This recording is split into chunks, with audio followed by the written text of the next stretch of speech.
Hello, everybody, and welcome. My name is Tony Penny, and I serve as the Chief Learning Officer for the Ronald Reagan Presidential Foundation and Institute.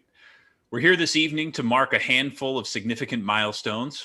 First, we're gathering to recognize and celebrate the 10th anniversary of the G.E. Reagan Scholarship Program. And I know that many of our viewers this afternoon and this evening are G.E. Reagan scholars. They launched in 2011 to coincide with the Reagan Centennial. Last summer, we recognized our 10th class of scholars. Recognized as one of the preeminent scholarship programs in the country by outlets like the U.S. News and World Report and Forbes, the scholarship has so far awarded more than $7 million to 185 diverse leaders representing more than 40 states. Second, 2021 marks the 40th anniversary of President Reagan's first year in office. A first year can be a challenging time in any administration, but tomorrow, March 30th, is the 40th anniversary of a moment that proved challenging to the entire nation. And that's the assassination attempt on President Reagan. We know, of course, that he survived that attempt, but the questions that arose from that moment, including what do we learn about leadership during times of crisis, are certainly appropriate to our world today. And we're fortunate to have with us today legendary award-winning journalist Sam Donaldson, who will share his memories and reflections on that day, as well as the topic of leadership.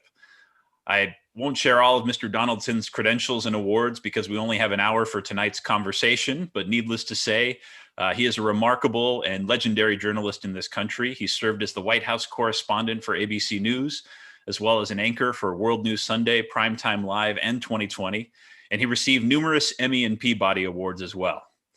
Here to lead the interview, a dear friend of the foundation and a man whose work at GE was essential into bringing this program into life, is Mr. Gary Sheffer. He is now the Sandra R. Frazier Professor of Public Relations at Boston University. And prior to that, he served as the Chief Communication Officer at General Electric. Among his many professional accolades, having been named to the PR Week and PR News Hall of Fames, received the Jack Felton Medal for Lifetime Achievement for Excellence in Public Relations, and named American Speechwriter of the Year in 2010. We, of course, are incredibly partial to his role as one of the founders and advisory committee members of the G.E. Reagan Foundation Scholarship. He started his career as a journalist, and tonight we're asking him to return to that state. And I'm going to turn it over to you, Gary. So thank you, Tony. And it's great to be here, and particularly with some of the scholars watching tonight, and many of whom I've gotten to know over the years and kept in touch with. So I want to say hello to that group. And I also want to say hello to Sam. It's an honor to be with you tonight, Sam. I was a young journalist, as Tony mentioned, back in the 1980s, and I watched you regularly, of course. And so again, it's an honor to be here with you. Welcome. Well, Gary, it's a pleasure to be here with you and with the Reagan Foundation. I must say, when Tony said he's legendary, I'm reminded the word legendary is one word away from the word calcify. So, because I think the Reagan Foundation does a lot of good, as I think President Reagan did when he was president. And I'm delighted to talk about him or anyone you want that I've known in 52 years in Washington, in politics or in the government or in the world. Hey, I've interviewed Hollywood stars. Well, now you're talking to me, Sam, and so I want to know more about you when we start here. And so, born in El Paso, Texas, grew up on a farm, as I understand it. How do you get into some of the most important stories in the world from El Paso and New Mexico?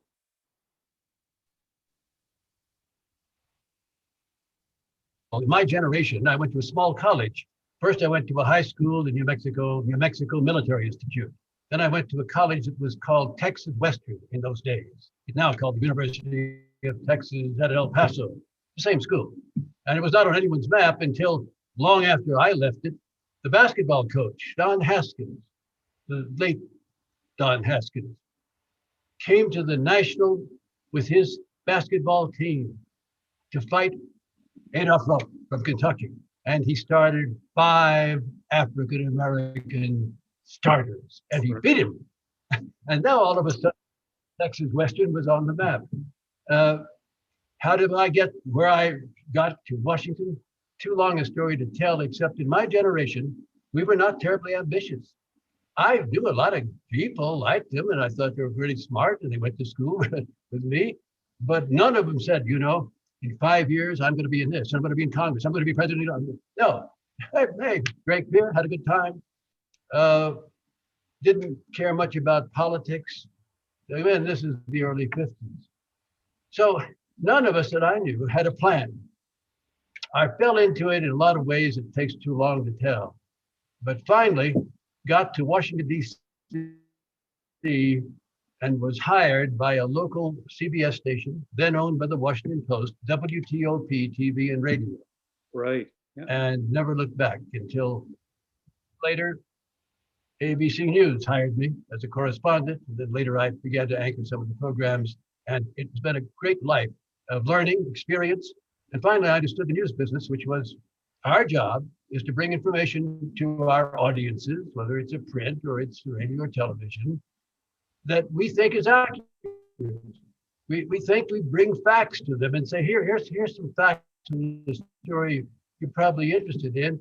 Now, what you do with those facts is your business. But we tried desperately, and today, I think mainline journalism continues to try to do that.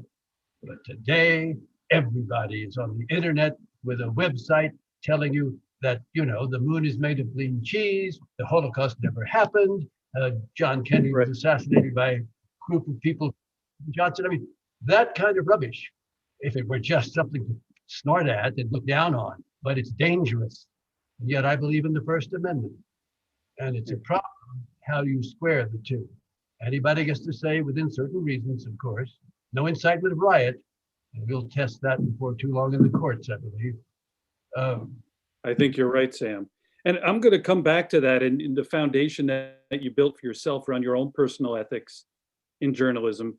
But I'm going to start by asking you some questions. We'll also take some questions live, and if you want to put some questions in the chat, I can read them and ask Sam them. We also have some questions from some of the scholars, Sam, and particularly about the day 40 years ago when you brought the news to Americans on the assassination attempt on President Reagan. It was actually March 30th, 1981, when the president was shot by John Hinckley. In your book, Hold On, Mr. President, which, by the way, Sam, you haven't mentioned, it's right behind me here in my bookshelf, prominently displayed for our event tonight. I went out and bought a copy of it, and it's really a very good book. Very well done. And you wrote you wrote, go ahead, Sam. No, I just, you want me to talk about the day or? Yeah, let me ask you specifically. How did you wrote in the book that you were 15 feet from the president and about 6 feet from Hinckley. And as you watched these events unfold, how did you and your cameraman, Hank Brown, end up on that rope line just 30 seconds before the president got there and these events unfolded? Well, Hank Brown was not the sticks camera. We had two cameras as President Reagan went to the hotel to give a speech to a unit of the AFL-CIO. It was a nothing speech in the sense that it wasn't a major speech, but you cover the president wherever he goes, and so we were there. Hank was a roving camera, had the camera on his shoulder to take B-roll, that is, shot audience, and we had a camera on sticks to actually look at the president and record his voice and his face. So when he was over, I said, Hank, get a few shots more, and then come on out to the rope line, and we'll watch him leave. And just a moment or so before the door opened for him to leave, Hank got in place. Thank goodness. If you'd been late, Hank, both of us would not be talking because we're continuing to be ABC News employees. The president came out, and we made a practice, not just with this president, but I did, at least beginning much earlier with other presidents. When they were in public, ask them a question that's pertinent. Sure. I mean,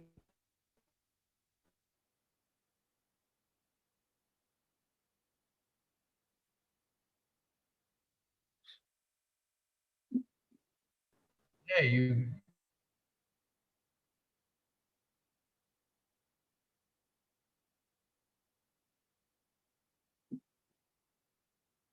have a news conference, you can't wait. President came out, he said, he's waving.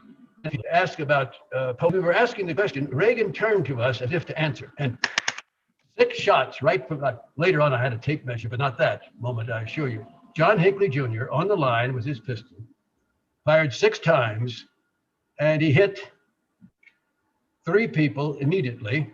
That was Jim Brady, the press secretary. I saw him go down, the Secret Service man, and the policeman from Washington.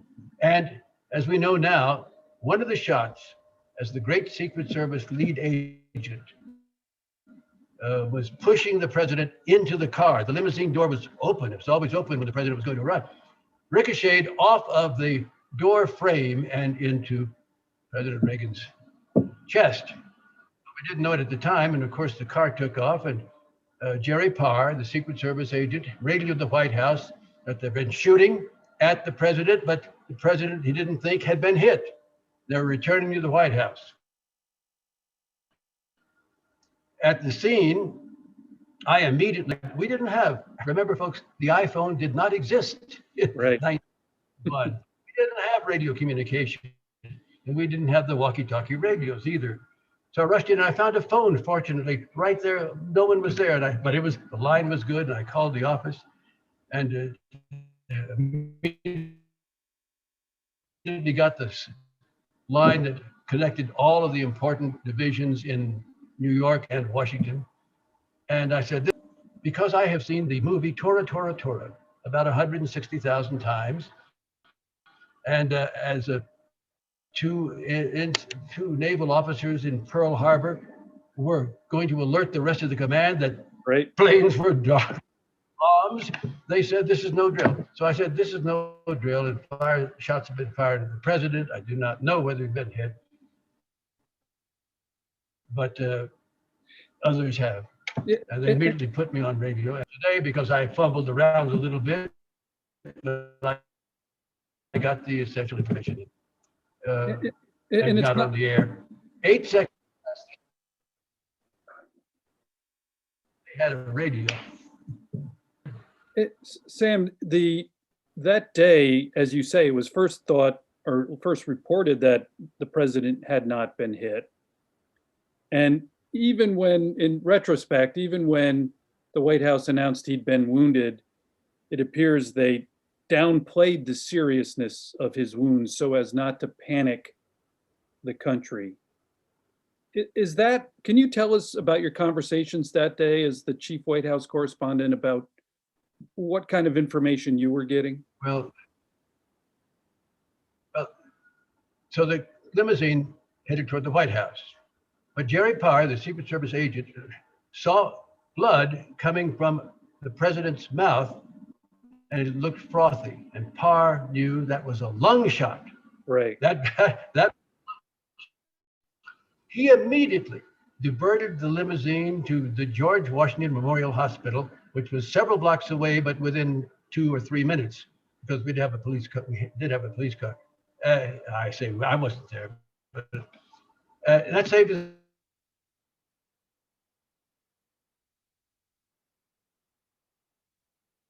his life, because at 70 years of age, Reagan could have gone into shock, everyone believed. Imagine a sleepy Friday afternoon, people are sitting, and without notice, suddenly in drives a police car and a big, long black limousine with the flags on, and out steps the President of the United States, because Reagan, his aide later said, hitched up his pants. He went in public, he made certain hitched up his pants. He started to walk in the emergency room and collapsed, but they had him then. They had him in the sense that they were administering immediately, and people were on the line, and it was all chaos.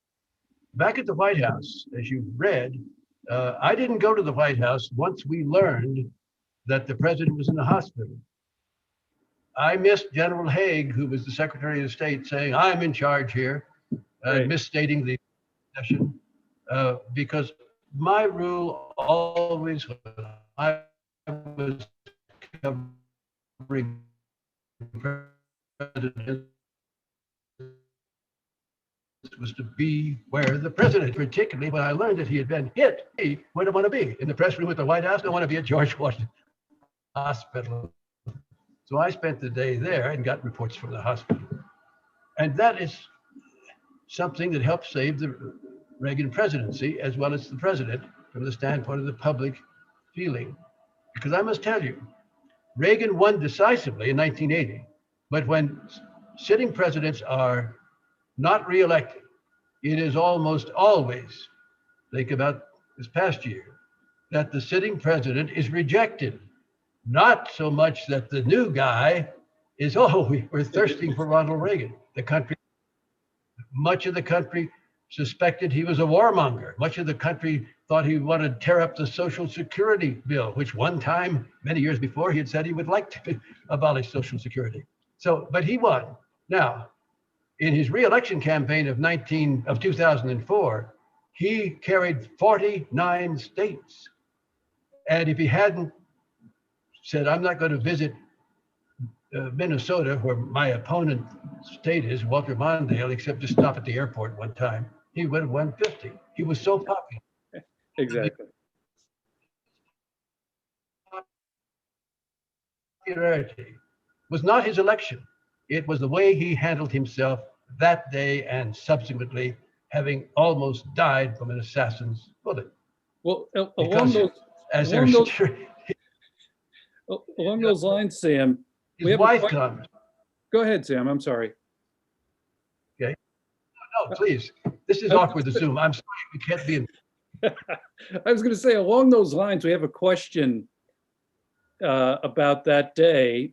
It said, did Reagan really ask the surgeon if he was a Democrat or a Republican before the operation? Yes, yes. Dr. Cobreen, in the operating room, and before, of course, as they're beginning to put the anesthesia onto him, he said, well, he said, I hope today all you fellows are Republicans. I answered, yes, Mr. President, today we are Republicans. Every one of them was a liberal Democrat. But and Reagan joked to his wife, who rushed from the White House. He said, honey, I forgot the duck. Really? I think maybe the scholars don't know the name of W.C. Fields. He was a great comedian in the 1920s and 30s. And Reagan lived a lot in the 1920s and 30s and 40s. And Fields' funny line was, all in all, I'd rather be in Philadelphia. And people would laugh.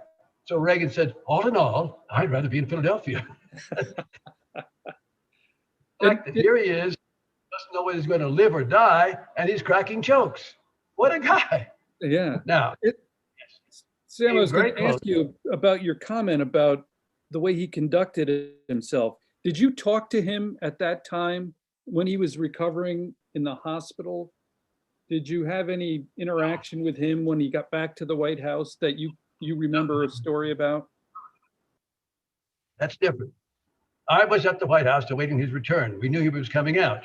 And we knew when he got back to the White House, being Reagan, we'd get to talk to him. Meaning on the fly. He was not going to hold a press conference as he was recovering of a bullet wound.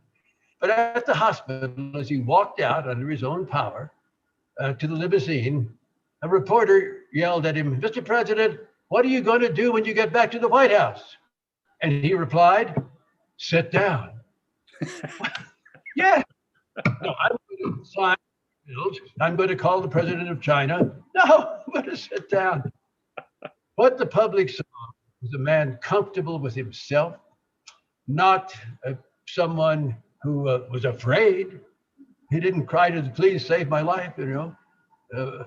It was just the way he conducted himself that day and subsequently that suddenly, I wish I'd voted for that guy. You know, Exactly. I voted for him. Well, you actually voted against Jimmy Carter. Well, yeah, I voted against Jimmy, but I voted for him. And the other thing that saved his presidency was the day he fired the air traffic controllers. Right. Because after this happened, the air traffic controllers struck. And they didn't have a legal right to strike. Government employees, at least in their category, do not have the legal right to strike, and they struck. And they gave them 48 hours to come back to work. And they didn't. And so he fired them. And people said, wait a moment. look at the politics of this. I mean, he's firing people in a union. I mean, it's going to cost him his reelection. They didn't care. They little talk saying they should not have walked out. They didn't have the right to. And we asked them to come back and gave them time to do it, and they didn't. And so we don't need them. So Sam, and those two events, they helped. They didn't make his reelection solid, but they sure helped it. They sure helped. I'm going to ask you one last question about that day 40 years ago. But I'm going to ask one of the scholars actually to ask it. Juan Pablo de los Rios had a question about that day. Juan, are you on?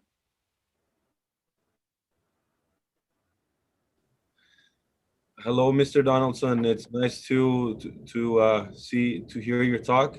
I'm also an El Paso native, so it's very, very ecstatic to see you. I had a question regarding that day. I feel like most of the time we just get lost in the overall story of what happened to the president. But I was just thinking the other day that you didn't even have time to recollect yourself and pretty much process the whole scenario that happened, because you immediately had to cover the scene that had just happened. And I was wondering whether you could explain a little bit more about the feelings and the emotions that were going through your head as this was happening. Well, and I think it's a good question, because this kind of sudden, dramatic, and clearly terribly important event is not something you spend hours thinking, now, what will I do if this happens? Or here's a scenario that I'm going to write out in case it happens. No. But I had backgrounds of several years as a reporter on the national scene covering events. And one of those events was in November of 1963. I was sitting in the Senate gallery when the word came that John F. Kennedy had been shot. And I watched the plane come back from Dallas bearing the casket.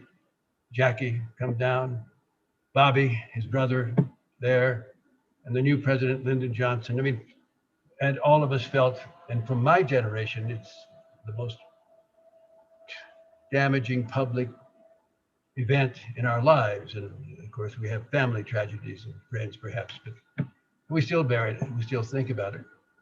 So that happens in my lifetime. Second, Jerry Ford, the president, twice. Right. A woman tried to use a gun on him. One, the gun didn't fire, but one, Sarah Jane Moore from across the street at the hotel where he was exiting, fired the shot and it missed him. So again, when this happened on the 30th of March, 1981, it was not something that I thought, what is that? How can that possibly be? Right. I noticed today, all of these weapons are fired and kill people all across the country. In Atlanta, I mean, in Boulder, Colorado.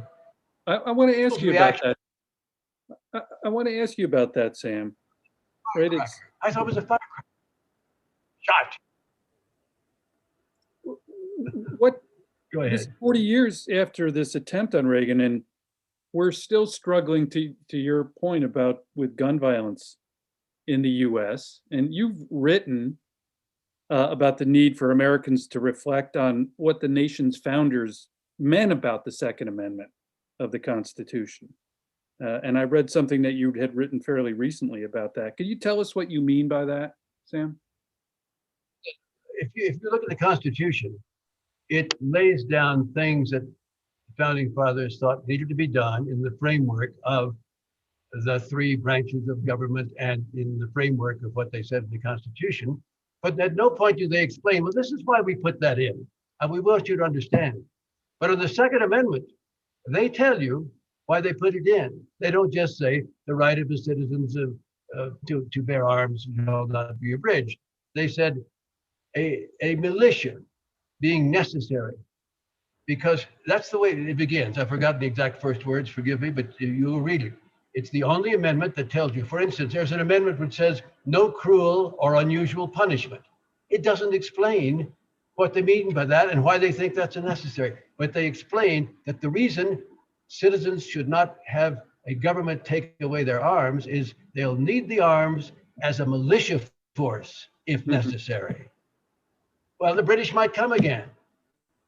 And of course, they can use the arms to shoot a deer and have supper, but all of that. But the founding fathers never meant for a moment. You'll never find any in the Federalist Papers, any of their writings, saying, we think guns are interesting and we think guns are part of our culture and we think guns are something people just need. That would be ridiculous. And it's ridiculous today, but I'm going to tell you, a new day's coming. The power of Wayne LaPierre, who runs the National Rifle Association, is gone. Is gone. We are not, we the people, excuse me for making myself part of you people. I'd love to be with you personally. We are not going to have this. We do not need people with A47s or the M50. These are assault weapons that the U.S. We don't need them to go shoot. We don't need them to have target practice. And if they go kill people, they're going to, I don't want to take away the pistols. I understand. And Bobby Kennedy was killed with a small 22 caliber pistol. So they're deadly. They're deadly. But it's these assault weapons, which were banned. And in the 90s, the Republican Congress did away with the ban. Check it. Don't take my word for it. Check it. We had banned those assault weapons. And in fact, Sam, it was the Brady Bill, right? I mean, the bill stemming from and the work done by the Brady family after he was shot that led to a lot of those bans. Yes, the Brady Bill made back loophole, like the gun show. If you went to a gun show, you bought the gun, all right. If you went to a gun dealer, you had to wait for several days and they had a background check on you. I spoke twice at the Brady dinners, and both times Mr. Wayne LaPierre of the National Rifle Association said to ABC News president that I should be fired. Why? Because I was giving an opinion, and reporters shouldn't give opinions. Well, I was on my own dime for my good friend Jim Brady, the press secretary that I watched him fall. I wasn't on the air giving an opinion. I was helping, yes, my constitutional right as a citizen to say we need to do away with guns. And I'm for the Brady Association and the Brady Bill. And Jim Brady only died a few years ago. He, as a very person, long after that shooting. So I want to ask you, Sam, about that book behind me here. Oh, I'm sorry. When they didn't take Mr. LaPierre's word for it. And about the guns, get them off the streets, get the big assault weapons off the streets, get the background checks tighter so that you can't buy a gun if there's any suspicion that you may be someone who wants to use it wrongly. Yeah, and that kind of legislation, Sam, as you know, is broadly supported by Americans. Most polls show. So I know that it's been broadly supported, not just 52%, 55%, and by Republicans, right, and by members of the National Rifle Association. But the grasp of the people who ran that association and their political ability with lots of money to support or defeat members of the Congress. As you see, politicians who think mainly about getting reelected and not the public interest necessarily can be bought, not money in the pocket to, a bank account, but with political contributions. And you see what's happened recently on that thing. If you're afraid of something like the National Rifle Association or of somebody, even though in your heart of hearts, you know it's the wrong thing to do, but you want to get reelected, you say, yes, sir, yes, sir. Exactly. So, Sam, I want to ask you about maybe the best book blurb in history. Okay. So on the back cover of your book, which is over my shoulder here, your mom wrote, "Sam was an obedient child until he went back east." She, of course, was referring to your reputation as an aggressive reporter. In fact, you've described your reporting style, particularly in the White House briefing room, as aggressive but not rude. Is that what your mom meant? Well, I didn't make up the quote. Now I say that because it didn't sound like her necessarily, although I think she was very proud of me. In fact, I know she was. On the other hand, I come from a Republican household, strong Republican household. My mother, I think, as I once told Ronald Reagan, and if you look at that book of diaries that's been published, you'll find at a certain day in his diary, he wrote that Sam Donaldson told me his mother never voted for anyone but a Republican. No, she wasn't off the cliff. I think I know today that she might have some qualms, not about the Republican Party necessarily, but about voting just for a Republican.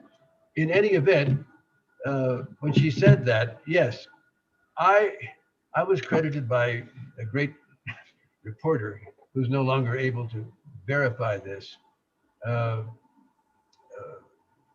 He was, help me out, Gary, the great New York Times reporter in Saigon, who along with two others helped expose the lies about The Pentagon paper. David. Help me out. Come on, I'm 87, kids. Give me a break. Anyway, he said, way reporters talk to presidents. And and at first he didn't mean it as a compliment. Later he thought it over and told me, no, you were right to do it. And you still hear reporters today, for instance, with President Biden. Mr. President, if you don't mind, sir, do you want to talk about X, or would you tell us your views on Y? Right. Oh, come on. Ask a direct question. Make it pointed in the sense that you expect an answer to the question. I noticed the first reporter at the Biden news conference had just recently been held, his first, asked 4 questions at once. Well, what about this? And there's this, and gun control is important. Listen, when you do that, the president can choose to answer question A, question B, C, or D, neither one of them, none of them rather. Ask one question, make it pointed. The bill is coming to your desk on Thursday, we're told. Are you going to sign it, or are you going to veto it? Hey, tell me. Now the guy can stammer around, well, you know, it's an important bill. Just come on, answer the question. Anyway, I think my mother was a little rude in being so direct, but I think, and I know that when she died at age 3, she had long since thought that I was okay. I bet she did. Am I remembering right? You're asking me to help you. Neil Sheehan, was that the person who? No, it was a UPI. Okay. Listen, what happens to me, kids, is this. I have all these names up here. Right up here, they're right back there. When I can't think of a name, it starts over here. It moves across my forehead and suddenly pops out, if I'm lucky, in 5 seconds, 2 minutes. Maybe next Wednesday, I'll be sitting along and I'll say, because the first name's David. What's the second name, you know? Halberstam.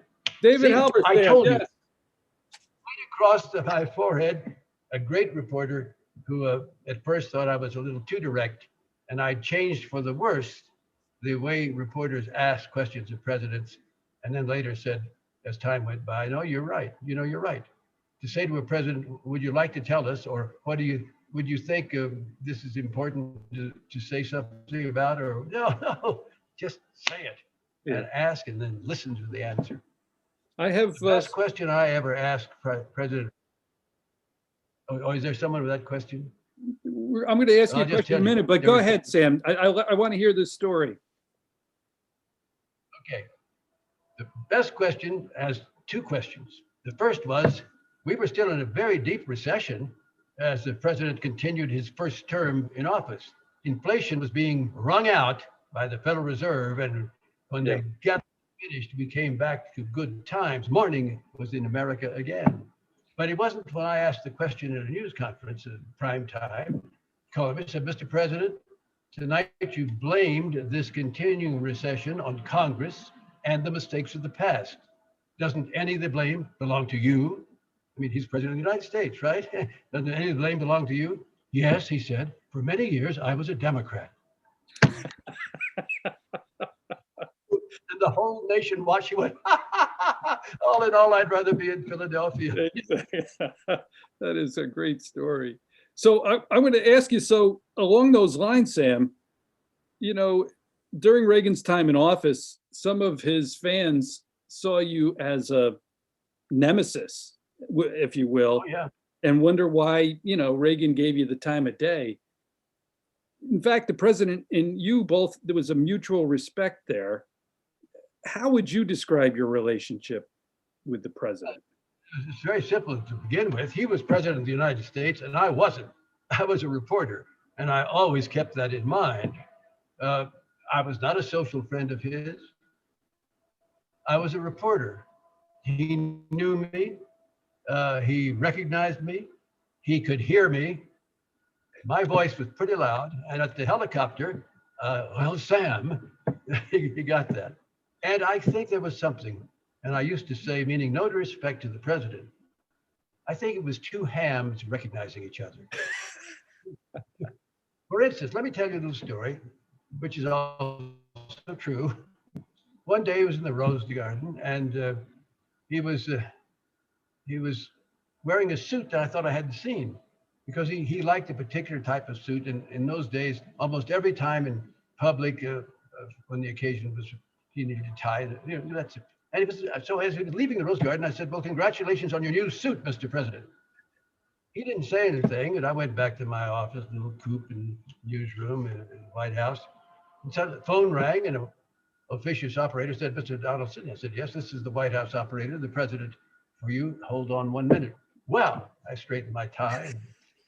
Sam, yes, Mr. President. Sam, you asked me about this. You said it was a new suit. I checked the label. I told you I had the suit for 5 years ago. Because that's what he'd answered me. But it was 4 years. And I just wanted to make certain that I hadn't given you the wrong information and you'd make a mistake. And he was deadly serious. And I thought, wait a moment. I would run out to the lawn. We interrupt this program for a special news bulletin. President Reagan today was wearing a 5-year-old suit. I thanked him. Normally, when you get a president on the line, you want to ask questions. What about Afghanistan? Let's talk about the economy. I was flabbergasted. But when I thought about it, he knew that question wasn't important. Right. Also knew that even correcting the information wasn't that important. But there was just kind of a reaching out. One time they wheeled a birthday cake into the press room. He was on all networks talking about the economy. It wasn't a news conference per se, and Nancy brought in a birthday cake, and David Gergen, who's with every president alive and deceased. And they started cutting the cake, and Nancy said, "Oh, let's give a piece to Sam." And I said, "Whoa, I will not sell out for a piece of cake." And the president said, "Sam, you sold out for a lot less." I understood him, I think.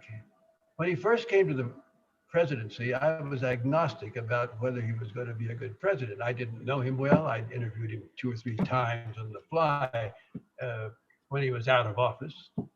But the very first news conference was the other question I asked Reagan that I paid attention to. Now, we knew his views. We knew that Ronald Reagan was anti-communist. He had been for very years. clear. He made the Soviet Union and all of that. Bad. But now he's president. So when it came my turn, or he called on me, I said, "Mr. President, do you think the Soviet Union is interested in détente, meaning relaxation of tensions, etc., or by some other means, still bent on world domination?" And out it came. They lie, they cheat, they steal, they'll commit any crime to further. Wow. And you're in the Kremlin listening to this. You're Mikhail, the leader's not Mikhail Gorbachev, but the former one. And you're hearing the president of the United States telling the world that you're a liar and you're a cheat and you're a steal, you commit crimes. They're pretty bad from the standpoint of relaxing tensions. But I thought to myself, well, what honesty.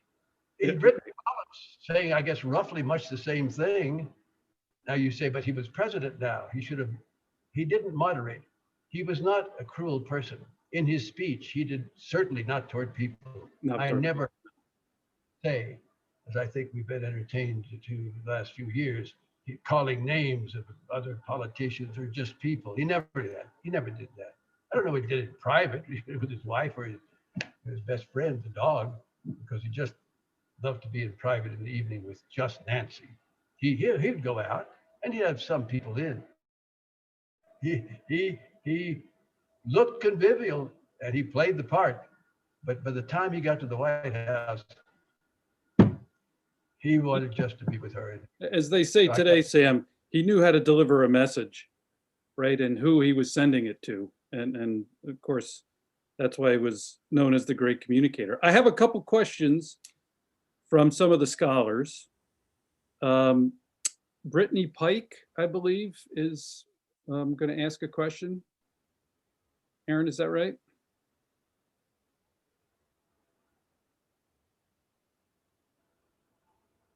Okay. Here we go. Hi, Brittany. Hi, can you all hear me? Yes, we can. Great. Thanks, Mr. Donaldson, for your time. My question's a bit higher level, just about your career experience to date, or in general, and it's about leadership. So, given your experience working and speaking with US presidents, how would you define success as a leader? And beyond that, what are the foundational elements of effective leadership? It's a great question. We can talk for hours about it, but I think I can be very short. First of all, a leader, the type we're talking about today, is someone who has an idea of what to do in the case of a president or one who wants to be a president for the country. Now, how to do that, you have to bring people with you. A leader, in other words, have to have followers. So you must sell your vision of what you want to do to be a leader. Hey, Brittany, I want to lead you. Well, why do you want to lead me? Sam, where do you want me to go? Well, in this case, I want you to help join in getting rid of these assault weapons. Oh, I like that. All right, so you like the fact that I'm going someplace and you want to go with me as a follower, if you will, as someone with me. Secondly, a leader must have confidence in him or herself. If I say to you, Brittany, I don't know whether we can do this or not. Why don't we give it a try? Why would you want to go with me? Well, how have I inspired you? I'd have to say, Brittany, we're going to do this. You come with me as one of the people who are going to help me on this and support me in this, and we are going to do this thanks to you and everybody else that's going to help. All right, fine. Then as a leader, I can't do it all by myself. So I have to, if I'm smart, delegate authority to a lot of people. If I'm president of the United States, I have 15 cabinet positions. Maybe if I count ambassador to the UN, it's 17 today or something. I can't run those departments. I can't say, all right, send over the important issues to me as the final word. In other words, I'm busy. Don't come to me unless you can't solve it. And I want to hire people. Maybe it's you. Because in this campaign to get rid of assault weapons, we have a campaign for public information. We have a campaign for television ads. We have a campaign. I put you in one of those divisions, and I trust you to do the job because you know what I want done. Reagan, I think the federal budget is this thick. The president of the United States, unless his name No way of knowing what's in it. Yeah. No idea of what all these lines are. But everyone knew who worked for him what his principles were. Lower taxes, get that woman who's driving that big Cadillac in Chicago off of the welfare because she cheats on it. I mean, he had get those Soviet Union people out of here, get the communists defeated. Everybody who worked for him knew what his principles were, and they knew that's what they were meant to work for. So a leader has a vision. He encourages people to follow him because he sells the vision. Reagan once said, he talked to David Brinkley, a great newsman that I worked with, greater than I was. And Reagan once told him in an interview, I don't think you could be president if you hadn't been an actor. Now, he didn't mean if you hadn't been on a film in Hollywood. He meant if you didn't know how to sell this idea that I'm selling to you, Brittany, about being someone that works. Interesting. Communicator. And that's why he called him a great communicator. Presidents who can't reach the public with their personality, with their ability to phrase in simple English what they want done, and don't hire people who also loyally march with them can't win. I mean, they can't prevail, and they shouldn't.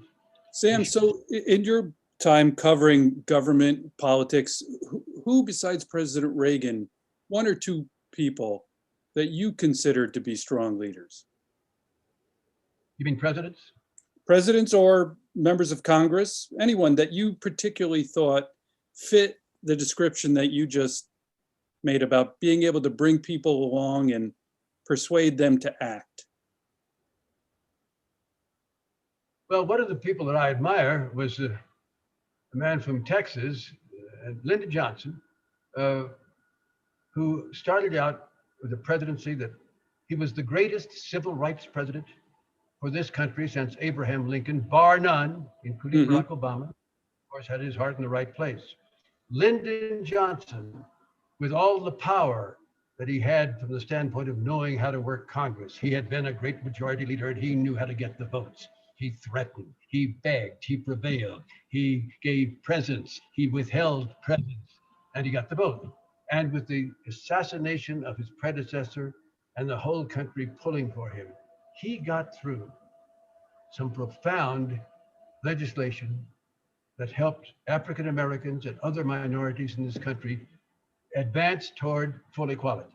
We're not there yet, but he made a giant leap. I was there, my dear scholars, in 1964 when the great Civil Rights Bill came before the Senate, and the Southerners would stop it because that bill, if passed, would do away with legal discrimination. Before that bill did pass, it was legal for the hotels to say, no, I'm not serving black people, or for restaurants to say, no, you can't come in here. That was the law. So Lyndon Johnson rounded up the votes, and he did it from the White House. And when they called the roll to break the Southern filibuster, and in those days it took 67 votes. The filibuster today only takes 60 votes to break it. Still, it should be abolished, in my view. The last orator before the vote was called, and an orator who said we must break this filibuster and pass this bill, was not a Northern liberal Democrat. It was the Republican leader, Everett McKinley Dirksen, who brought enough Republicans with him. And Lyndon Johnson did it. And the voting rights bill the next year, and Medicare the next year. He had a great society program to eliminate poverty. You're never going to eliminate poverty. But I'm telling you, kids, if the Vietnam War, which he stumbled deeper and deeper into through a lack of experience, and because the country, when it started, he wanted to get the commies, wherever we get the dirty commies. We knew before the war ended, and everyone, I think, knows now, although I hate the word everyone, we've heard it so often. Right. I believe most people understand the Vietnamese wanted to live together, the North and the South. We had set up the Southern state. Our Secretary of State, when the French had to leave, created South Vietnam. It was not a natural state. Oh, let's take the history back in 300 years ago of South Vietnam. It didn't exist. Didn't exist, yeah. All right. I could go on forever, but I won't. No, this is fantastic. This is point. really fascinating. And Sam, the reason I jumped in is because I want to give a scholar a chance to ask a question that's similar to the one I just asked. I don't know if David is on, or I could ask his question for him. We'll see here in a second. There he is. Here he comes, Sam. Hi. So I'm David. I'm a 2011 GE Reagan Scholar. So I was curious to hear a little bit more about some of the kind of reporters and news anchors that you admire, and where you get your news from these days, in order to kind of look at, from the expert, who are the experts that we should be looking at? Well, I'm not going to go down a whole list of names. I would forget someone. I've done that in my youth, many years ago. I once tried to recite from memory a list of names of people in a certain organization, and I left out the president of that organization. So forgive me, but I will tell you some of the people in the past. that I admired and I actually met and knew. Edward R. Murrow. If you don't know the name and you're interested in journalism, broadcast journalism, look it up. He had a way during the Blitz that the Nazis poured on London in World War II. He reported. In the 50s, he took on a powerful senator named Joe McCarthy. And Senator McCarthy ruined many lives by wrongly accusing them of being communist sympathizers. They couldn't work. They were blacklisted and all of that. And Murrow took them on at the end of a broadcast, which really broke McCarthy's back in the country, quoted from Shakespeare, the end of Julius Caesar. The fault is not in the stars, dear Brutus, the fault is in us. And I may have mangled the words, but he just made it clear to the country that we in the United States were enabling this man to ruin lives. Ruin lives. Then there are broadcasters much later. I admired people who worked for ABC. Frank Reynolds, a name that you don't know because you were much too young. You weren't born when he was our anchor man. Howard K. Smith, who worked for CBS and ABC.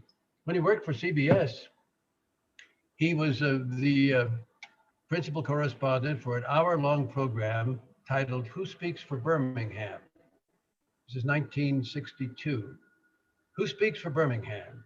They showed the cops with their dogs and their water cannon on Black Americans.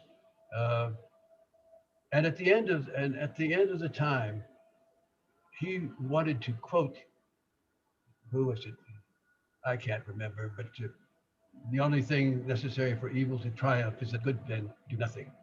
I'm saying to the country, in other words, this will continue unless good people in the country. He was fired. He was fired.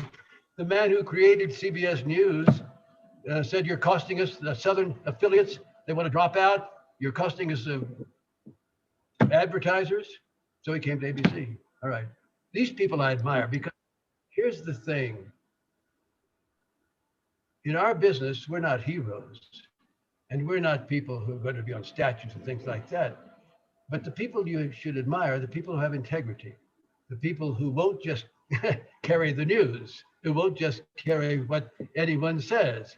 And certainly not people, and they're in the business today, and I need to name them. You can see them if you go on cable or you go other places. Just willy-nilly carry lies. Our business is not to carry lies. Our business, if you're a reporter, if you're in the news business, is to carry facts. Look for the truth. And I admire those people over the years, and there have been so many at the other networks and at local stations, my colleagues at ABC. So I'm not going to go down a list of the people you see right this moment, because I would leave out some people. But use that test that I just gave you. Who's trying to find the facts of something, even if they personally would like to see it be the other way? I'm a Republican or I'm a Democrat, but the facts show that another Republican, another Democrat has done wrong or has lied. Admire those people. Sam, in fact, one of the scholars, Tori Lee, wanted to ask, how did you develop your personal sense of ethics in journalism? You weren't trained in a university, in a journalism school. How did you develop? Was it by observing others, your sense of integrity and discovery?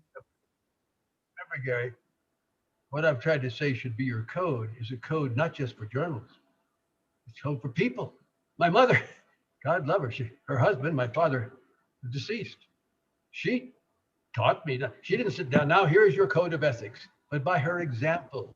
We learn when we're young by example. If we're fortunate enough to be in a family or be around people, whether it's our house of worship, our school, our family, who, they wouldn't do that. They wouldn't cheat. Hey, I forgot to pay for this. And they go back in and they pay. I forgot to pay for this. They're honest. They don't lie.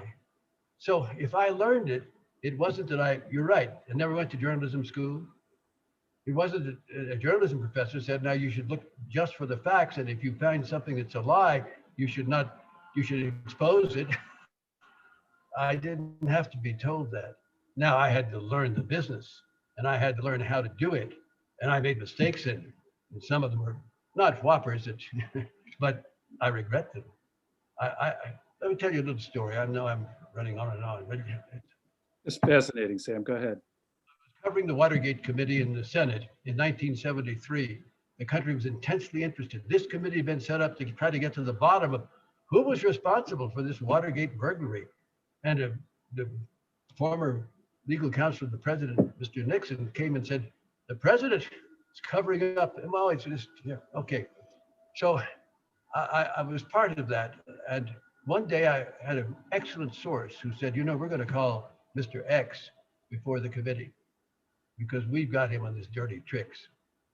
So that night, I trusted my source, because the way you trust a source is their reputation for veracity, and are they in a position to actually know what they're saying? And I'm not to this day tell you the source, although it's so minor, but this man was in the know. If anyone would know, he would know. So I did the story. That night, Mr. X called me up, Sam. He said, I didn't see it, but I heard your broadcast. You said, I'm not going to be called before the committee. No one has asked me to come before the committee. And furthermore, you said I was part of the tricks. I have nothing to do with that. And there's something about his voice, and I met him and all that. And I thought, my God, could I be wrong? So the next day I went and saw Howard Baker, who was the vice chairman of the committee.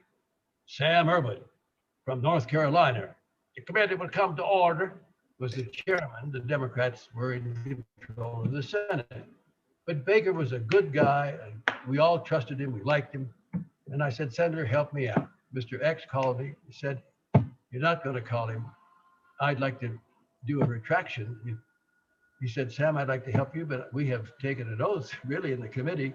We are not going to talk about any of our work, one way or the other, until it's published, until it's in the public. I cannot help you. Well, I've been a reporter for many years, and I used a trick. It's when I say a trick, you can decide. I said, well, Senator Baker, if tonight, because I really have doubts, Mr. X sounded to me like maybe I was wrong.